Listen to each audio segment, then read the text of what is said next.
In this chapter, we're going to create the code to create an IndexedDB database and to build the structure. All right, and we're going to write the callbacks if we're connected or if there's an error, and then if we have time, we'll move on to the adding, being able to add values to the database. All right, so this page is the documentation, which is basically a guide on using IndexedDB. It goes through the whole process of basically creating it, adding, updating, and deleting values. Okay, so here's the basic pattern when using IndexedDB. You'll open the database, okay, then you'll create an object store in upgrading the database. Okay, now there's a method called onUpgradeNeeded that we're going to use, and you just need to specify a new version number if you want to update the structure of the database. And if that sounds confusing, I'll show you how to do that in a few minutes. Then you'll start a transaction and make a request to do some database operation like adding or retrieving data. Okay, then you'll wait for the operation to complete by listening to the right kind of DOM event, and then you'll do something with the results, which can be found in the request object. All right, so let's go scroll down here a little bit to opening a database. Actually, let's look at this first. So you can test to see if your browser allows IndexedDB, if you can use the API with this simple call. Alright, so you might want to use that and then just send out an alert if the user's browser doesn't support it. Alright, so opening a database is very easy. We're just going to create a variable, okay, in this case request, and we're going to set it to window.indexeddb.open. We're going to use this open method, which takes two parameters. It takes the name of the database and the version. So this is where you want to change this to run the onUpgradeNeeded function. Alright, now before I keep going here, I'm going to actually create some of the code. Alright, so we want to go to our main.js. Now we're going to use jQuery. In this example in this guide, it's just using straight JavaScript, but I think it's a little easier if we use jQuery. Alright, so the first thing we're going to do is make sure that the document is ready. Alright, so we're going to say document.ready, and then in here we're going to have a function, and this is where we want basically our init code, our initializer. Alright, so the first thing we're going to do is open the database. Okay, so like the guide says, we're going to create a variable called request and set that to indexeddb.open. Okay, and then we want a name for our database. I'm just going to call it Customer Manager.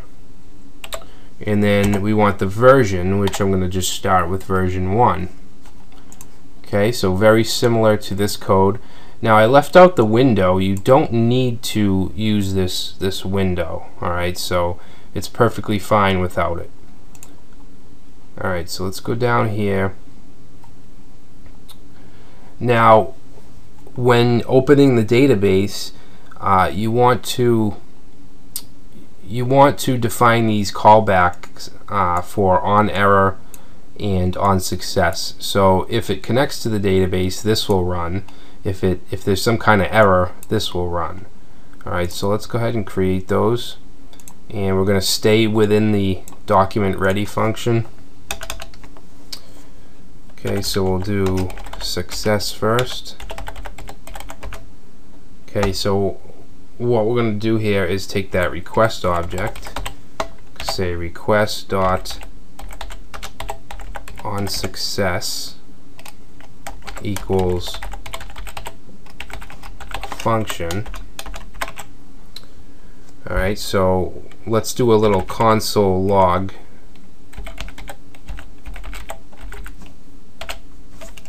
Okay, so we'll just console log a success message.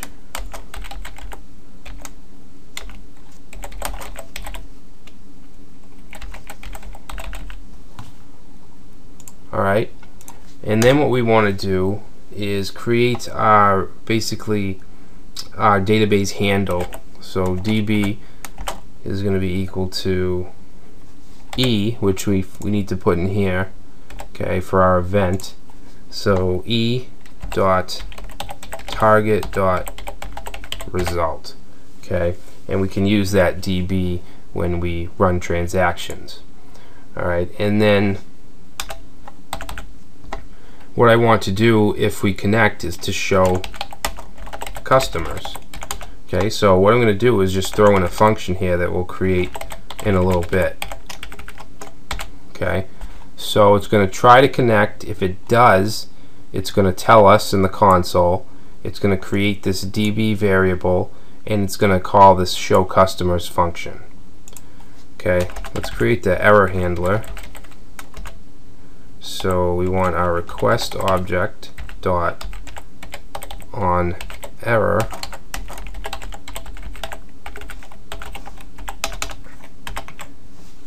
Alright, so for the error, all I'm going to do is do a console log. Of course, you'll probably want a more in-depth error handler, but this isn't going to be a major application. Okay, so we'll say could not open database. Alright, so there's our success and error callbacks. Now what I'm going to do is create that on upgrade needed function. And let me just find it in this. Okay, so basically this is what we just created. Request. We're going to open a database. If it doesn't, they put the error first. I always put the success callback first and then the error. Alright, so creating or updating the version of the database, and this is that function I was talking about, on upgrade needed. Alright, so let's just go through this real quick. When you create a new database or you increase the version number of an existing database, the on upgrade needed event will be triggered. In the handler for this event, you should create the object stores needed for this version of the database. So this is where we want to create our object store. Okay, so we'll have the function. Same thing, we're going to have this equal to DB to event target result, and then we're going to create a variable for the object store, and this is how you can create it. Alright, so you want basically an object store. If you're familiar with relational databases, you can kind of compare it to a table. Alright, so we're going to create an object store called customers. Alright, now in here you can specify the second parameter is a set of options. Okay, so we have a key path, which is basically going to be it's going to be the field that you want to use as a primary key. Alright, it should be something where each value is unique. I wouldn't suggest using a name or something like that because you may have two of the same. And you can also specify if you want it to auto increment. This example doesn't, but in our code we're going to have it set to auto increment. Alright, so let's basically do what's right there. Alright, so request dot on upgrade needed equal to a function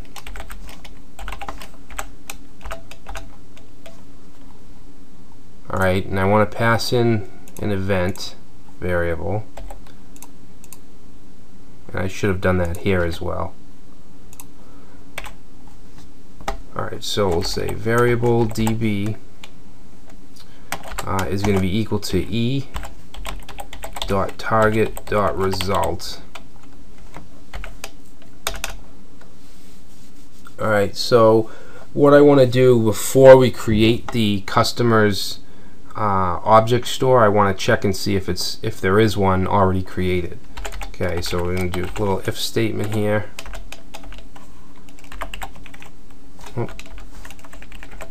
Okay, so we're going to say if not db dot object store names dot contains. Okay, so basically we're just going to check for the name of customers, then we can do what we want to do. Okay, so now what I want to do is create we're going to have a variable for the object store. I'm just going to call it OS. Alright, and we're going to say equal to db dot create object store. Okay, so first parameter we want the name, which is going to be customers. Alright, and then the second is going to be our options. Okay, so key path is going to basically be our primary key, and I'm going to set that to a field called ID. Alright, now I want to put a comma here because we want a second parameter of auto increment. Okay, so auto increment true. Alright, so now we're going to create our callbacks for this function. So after the ending curly brace, we're going to say request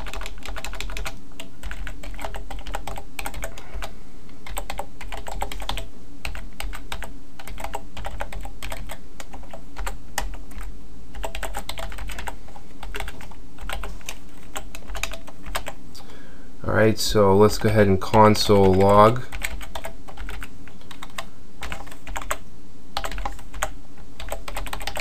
Database was open, and I'm going to say DB. Actually, wait a minute, we already did this. I'm sorry about that. We already did this up here. I'm actually going to put this above the callbacks. Just makes a little more sense in my mind, at least.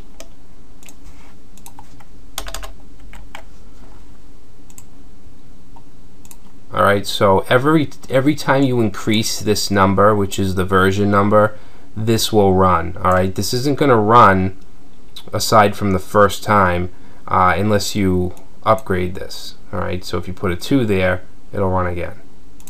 So let's just save this and go to our app. Now if we go to Chrome Tools with F12, you can see if you click on the Resources tab, we have all our client storage methods over here, including IndexedDB. And you can see that it's already there because I've already run it. Let's just reload this. Okay, so if we click on this IndexedDB, we have the name of our objects, our database, and you can see over here we get a little bit of information, the name, the version, and the security origin, which is basically the domain, and then we have our object store, which is customers, and then we have our fields, our name and email. Alright, now sometimes this area in Chrome Tools gets a little buggy, and it won't show the correct thing. It might not show some values, or it might show this the name of the database more than once. So you can't always go by this here. Alright, but when you have your application built, you'll be able to see that everything's fine from within the application. So I think I'm going to stop here. We get it set up. In the next video, we'll create the functionality where we can use the form to actually add to this database.